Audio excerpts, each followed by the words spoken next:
In SolidWorks, the easy way to export a DXF of the flat pattern of your sheet metal part is from the Feature Manager. Here in my Feature Manager, we have the folder for the flat patterns. You can right-click on it. Here is the Export to DXF DWG command. Alternately, if you expand the folder, you can also do it from the flat pattern feature there. Right mouse click, Export to DXF DWG. And then it opens up the Save As dialog box to the current folder. It provides a default name for the DXF file. You can click the Save button.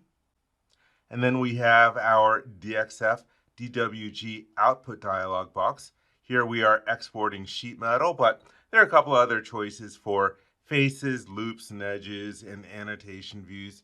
And right now it's just set to export geometry, which is usually what we want. There are other options for things like hidden edges or bend lines, but again, if you're exporting the DXF for a sheet metal part, you probably just want the geometry.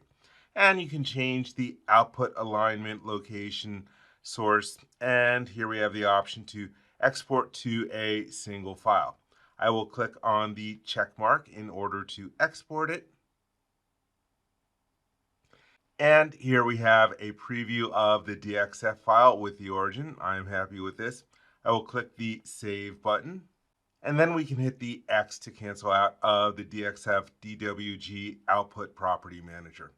And so there you have it. That is the easy way to export a DXF of your flat pattern.